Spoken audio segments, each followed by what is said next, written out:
I chose that video because it fits with something I want to get to a little bit later. But first off, I thought it important that we start with trivia questions. So, how many years and months have I been here? Years and months have I been here? 16 years. Pardon? A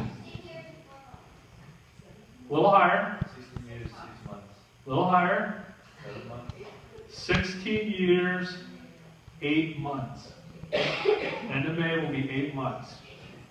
So, how many baptisms have I done of church people? Did one yesterday. How many? A little higher. 40. 42. 42. And there's been some more beyond that, but of just people connected with the church. How many confirmands have I seen? 22. A little higher. 24. Little higher. 5. 25 confirmands. And what's interesting is there was about a 5-year pocket where there were no kids when we got here, and so that's 25 confirmands with this pocket of like 5 years with no confirmands. So, how many funerals? How many funerals of church people have I done? It's a lot higher than 12. 38. It's higher. 30. Higher than that. 50. Just under 50. 48 funerals of church members. When I added it up, I was like, wow, that's interesting. And here's your toughest one. How many sermons have I preached in worship services? 100. No, not quite 1,000. You're pretty close. It's higher than 800. It's under 900. 700? It's higher than 800 and under 900. Today is 881. So 880 I have preached in worship services here. That's kind of wild. And my wife drives me for this. I have never preached a sermon twice. You should just pull one out from the files because you're crunched for time. And I just can't do it. I may use an illustration more than once, but I've actually never preached a sermon twice. So I just thought it'd be a neat reflection because it's been, 16 plus years, 16 years, 8 months. And there's a lot of stuff we've done. There's stuff we've done physically.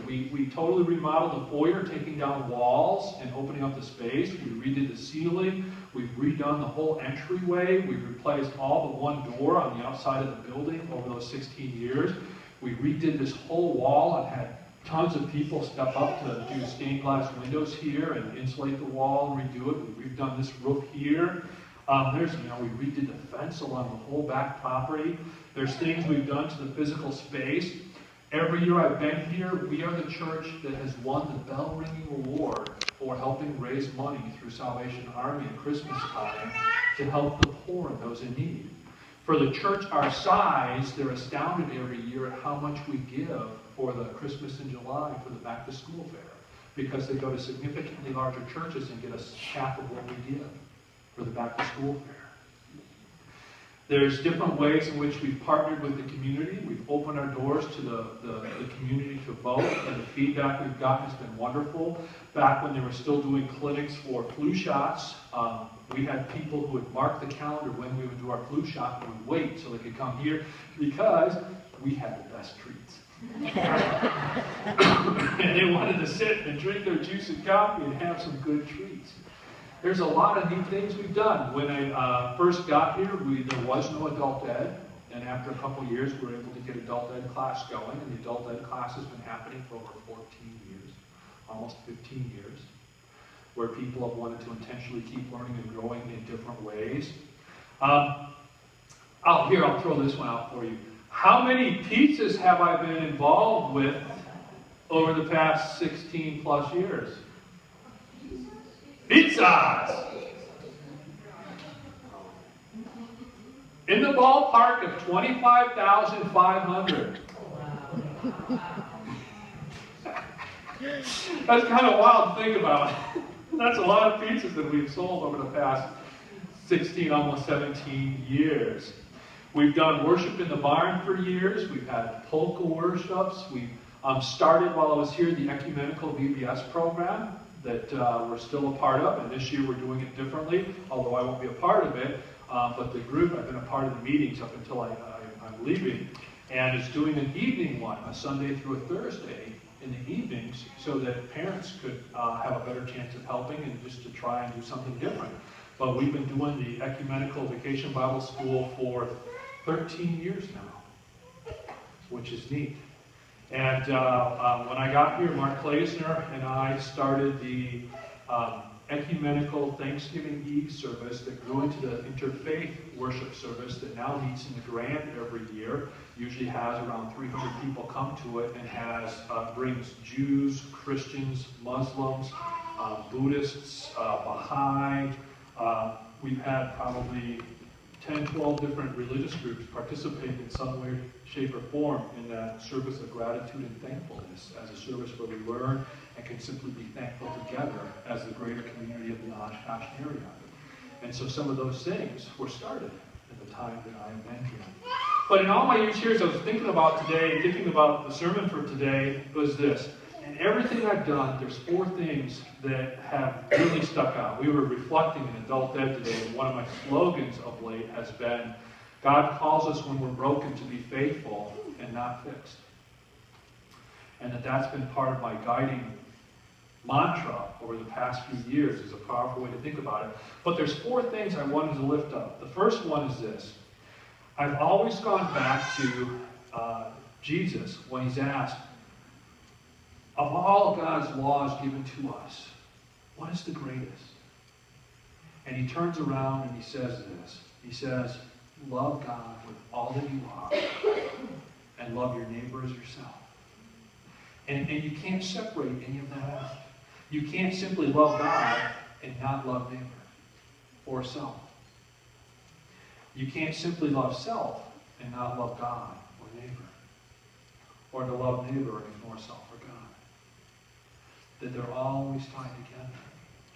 And that when asked, if I'm going to sum up all of the teachings of the prophet, all of the teachings of Moses, all of the law, everything that God is about, Jesus' answer is this.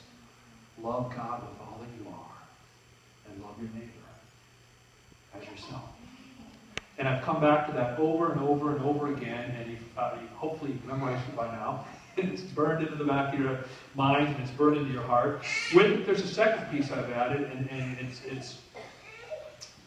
it's part of what I like about Maundy, Thursday. And in that's where we focus on the passage in John's Gospel. Because in John's Gospel, Jesus doesn't do the Lord's Supper. He only does it in Matthew, Mark, and Luke. John has this incredible story of Jesus taking his robe off, putting a towel around his waist, getting on his knees with a bowl of water, and moving from disciple to disciple, washing their feet. And when he's done doing this and talking to them, he gives them this command, and you can find it in John chapter 15. He says, this is my last command for you. Love one another as I have loved you. They will know you are my disciples by your love for one another. And the power of that's amazing, because he doesn't say, they're going to know you're my disciples because you have all of your doctrine in order, because you have all of your beliefs laid out clearly, because you've logically thought through everything, because you got a clear and correct sense of morality. He says no. He says they're going to know you're my disciples by your ability to love one another.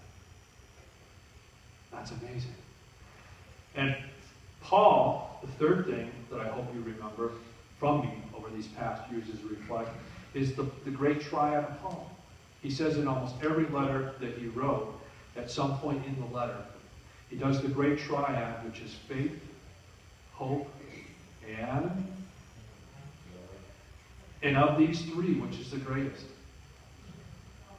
Love. He doesn't say faith and hope. You're not going to love without the faith and the hope being there. The greatest of these is love. You want to draw close to God, love is where that's at. Loving God, self, and neighbor. Loving the people, finding a way to love the people who God brings into your life, even the ones we don't like. Finding a way to love them. And then the last piece that has really shifted my thinking in the last probably 6 or 7 years is Paul in Galatians, when he talks about the Spirit of God. And in a way to get at it, and I remember growing up, I remember we did a vacation Bible school program focused on the fruit of the Spirit. And all I can remember is there was a song in it called, and I loved it because it was deep, and it was, have patience, don't be in such a hurry. And I loved it because we sang it as deep as you could, and that is what I liked. And what's the fruit of the Spirit?